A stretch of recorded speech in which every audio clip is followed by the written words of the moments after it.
Bonjour. J'espère que ça va bien. Merci de prendre le temps cet après-midi. Ouais, ça va. Ouais, pas trop si. Première question pour toi. Nicolas Landry, RDS. Bonjour Will. Bonjour. T'as dit ce matin sur les ondes du 91.9 que Louis Bing allait s'absenter encore pour quelques semaines. Je te demandais si tu pouvais si on pouvait avoir des détails là-dessus. Est-ce que Louis a aggravé sa blessure dernièrement? Est-ce que c'est le diagnostic initial qui était peut-être erroné? Et puis si tu peux être un peu plus précis sur la durée de son absence aussi? Par rapport à Louis, on a voulu voir un peu qu'est-ce que ça donnait par rapport à sa blessure qu'il avait. On a voulu essayer et finalement on s'est rendu compte qu'on ne voulait pas prendre de risque en fait tout simplement. Donc du coup on a préféré que Louis prenne son temps pour revenir en forme. Donc du coup on a préféré avec le staff médical de ne pas forcer et qu'il ait une bonne réhabilitation et qu'il revienne mieux en forme parce qu'il n'était pas confortable en fait. Joey Alfieri, TSN 690. Hi, Will. Hope you're doing well. Yeah, I'm thank you. just wondering, in regards to Mason Toy, you saw him when he arrived last year, and he scored the big goal early on last week. I'm just wondering, what's the biggest difference you've noticed from him in camp, and just how he's kind of held himself around the group here starting in 2021? He's feeling good as a human being. He's happy to be here. I had a good discussion with him and with the staff also.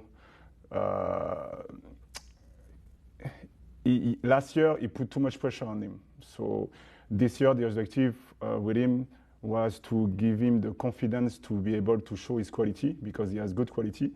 And we discussed a lot about this. And now because he's very demanding about what he wants to do, and sometimes the expectations are too high. And so the objective for him was to settle down everything and to control what he can control on the pitch. And I have to be honest, for the moment, it's been good.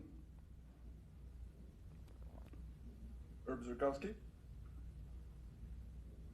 Merci, Patrick. Hey, Wilfred. Hope you're doing well Yes, today. thank you. Hi.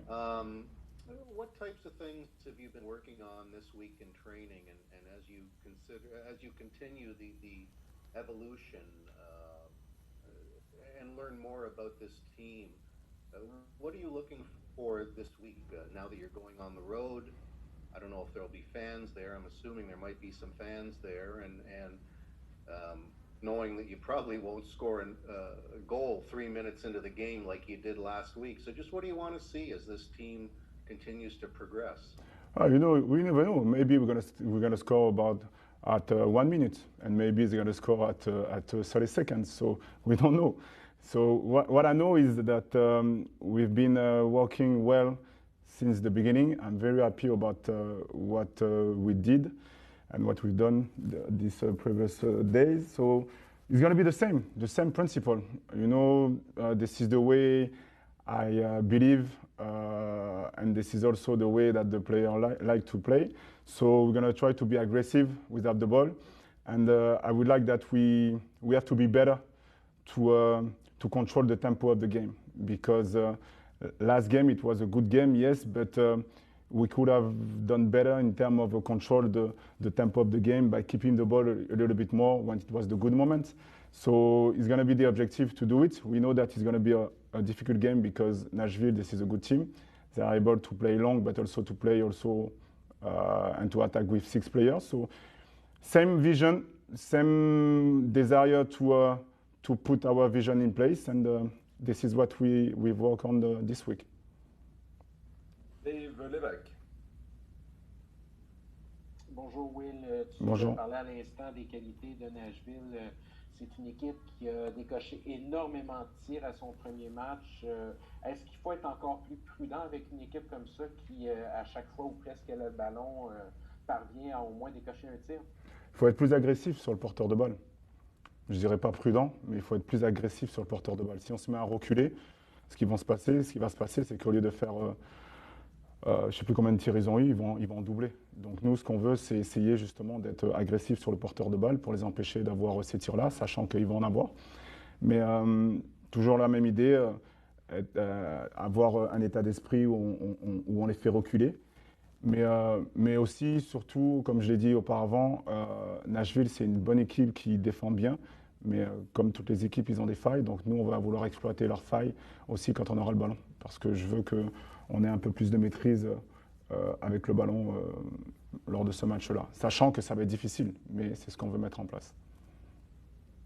Jean Saint-Onge. Félicitations pour votre première victoire, coach. Merci. Qu'est-ce qu'il faut faire? Qu'est-ce qui est la qualité principale de Nashville? Quand vous avez parlé qu'il fallait contenir leur pression contre Nashville, c'est quoi la clé?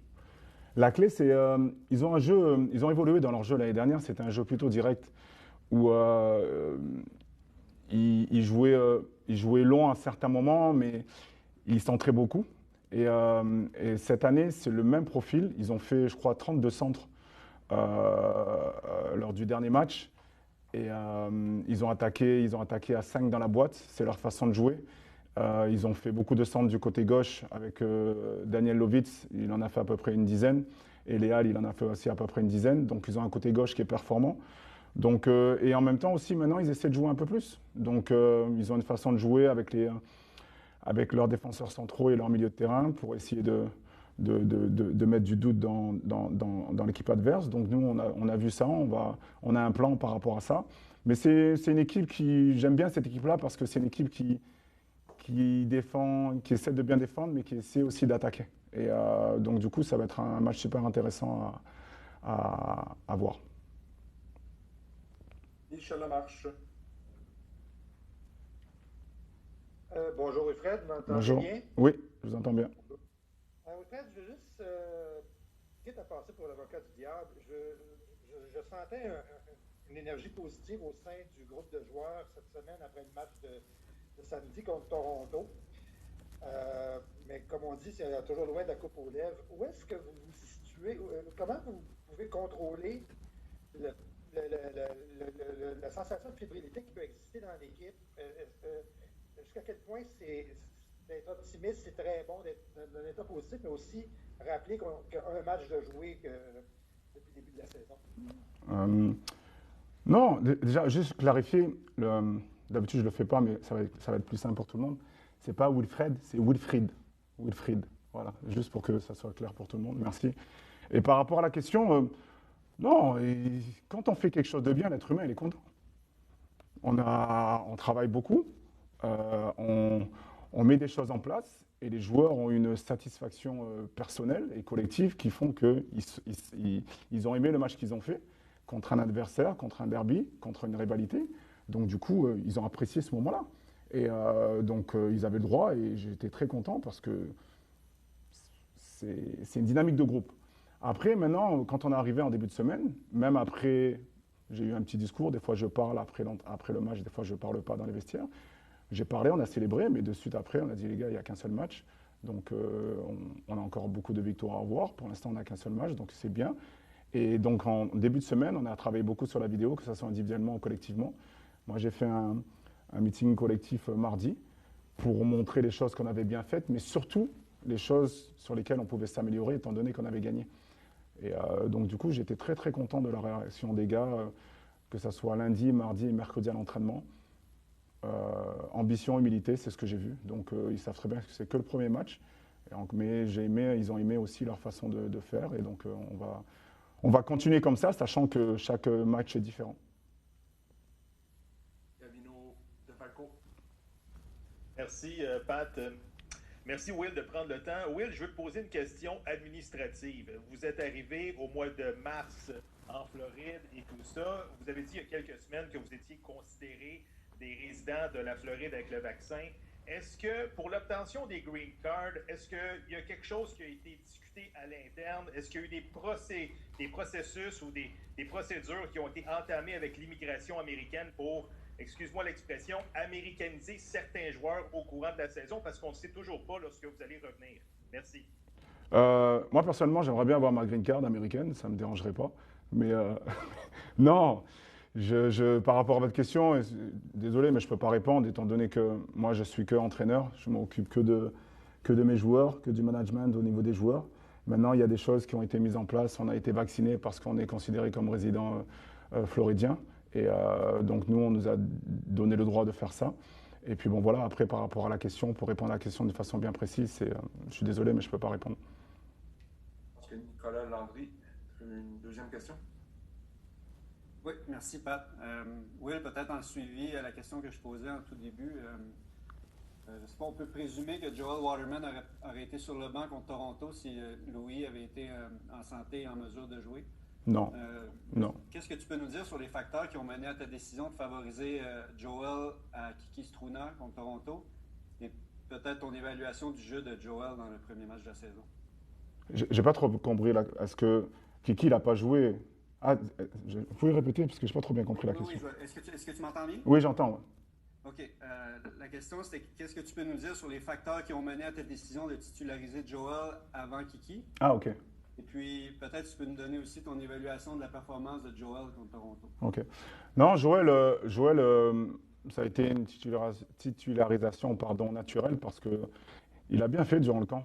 Il a très bien fait en termes avec le ballon, sans le ballon. Dans les matchs amicaux que l'on a fait, il a montré qu'il avait passé un cap au niveau de sa progression sur les faiblesses qu'il avait, entre guillemets, sur les points améliorés.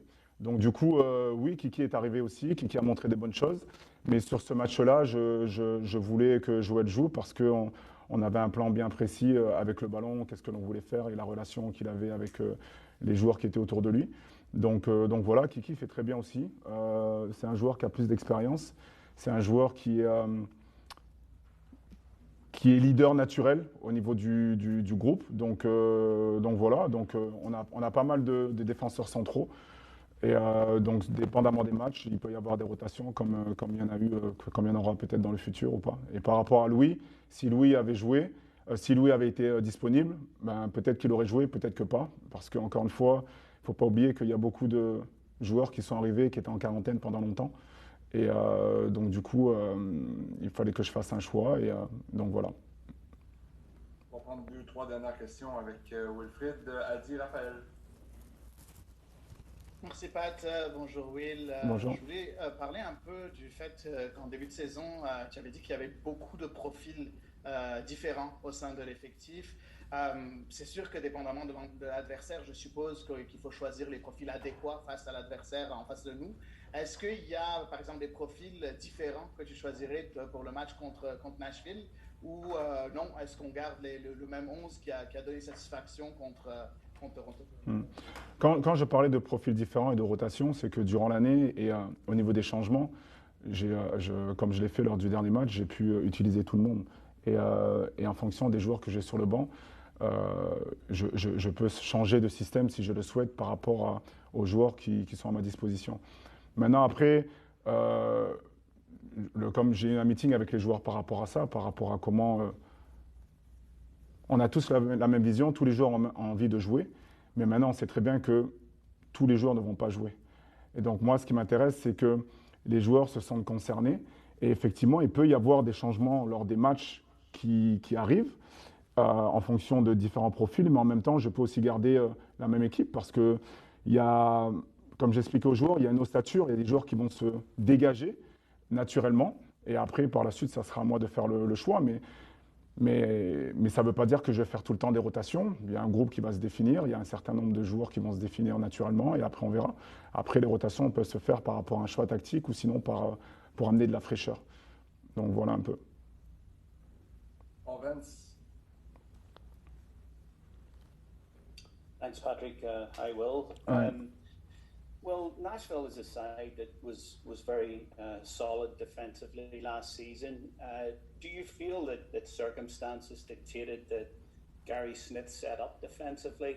And do you expect to face a more expansive Nashville opponent on Saturday? And maybe, and I'm sorry if you've been asked this in French already, maybe you can comment as well on the fitness of Louis Binks and Lassi Lapalainen, and are they under consideration for Saturday? Okay. No, about Nashville, like I said, it's a good team defensively, but also offensively, they like to attack. So for us, we have a plan about what we can put them in trouble. And again, I want that my player, the more we face a team, when this team is very aggressive, the more we have to be composed to get the right decision making. So we've been working a lot about this situation, this concept.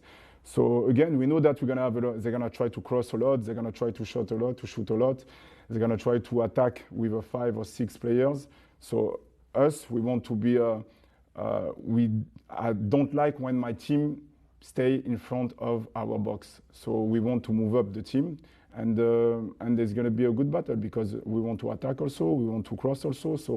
So depending the game, we'll see how we're going to do it. And about Louis and Lassie, Louis is injured for the moment, so he will not be available for a couple of weeks. And Lassie, I'm happy because Lassie came back. He's clear now, but it's going to be too soon for him to be on the team for this weekend. Dernière question, Frédéric Gay. Oui, Wilfried. D'abord, Adi a répondu à la question que je me posais en vous la posant, mais juste peut-être sur une note personnelle, c'était pas juste une victoire, c'est de la façon que ça s'est fait aussi. Toy qui se libère d'entrée de jeu, le corner qui fonctionne avec Wanyama qui passe par-dessus Bradley, Mihailovic qui célèbre son but en embrassant le nouveau logo. Il y a quelque chose d'assez magique dans cette première victoire-là. Et vous, j'imagine aussi, quels ont été vos sentiments, vous, avec toute la pression qui venait avec ce premier match, toutes les attentes et le pessimisme des experts? Très fier parce que les joueurs ont appliqué les choses que l'on travaillait à l'entraînement. Donc oui, encore une fois, on a gagné ce match-là. Oui, c'était Toronto, mais moi, ce qui m'a rendu fier, c'est que l'équipe montre un visage proactif. Et ça a été ma grande fierté. Je l'ai dit aux joueurs avant le match, oui, ok, c'est Toronto, mais j'aurais dit la même chose si ça avait été notre équipe. Là, Toronto, c'est différent. Mais ce que je voulais que les joueurs fassent, je voulais qu'ils fassent exactement les choses sur lesquelles on avait travaillé. Et j'ai été très, très fier de ça parce que les buts qu'on a marqués, ce sont des mouvements travaillés, mais surtout comment on a été agressif contre Toronto, qui n'est pas facile à jouer parce qu'eux aussi, ils nous pressent. On a été courageux. Ils ont arrêté de presser à certains moments, alors qu'ils voulaient presser. Donc j'ai été content comment on a joué de cette façon-là, et en même temps, on a été capable aussi de mettre de la vitesse dans notre jeu, attirer pour prendre de la vitesse. Donc c'est pour ça qu'aujourd'hui, oui, j'ai été fier de cette performance-là, mais encore une fois, je veux qu'on continue, sachant qu'il va y avoir des moments difficiles, mais qu'on reste dans ce registre-là. On doit s'arrêter ici. Merci Wilfried, bon match samedi. Merci à vous, bye bye.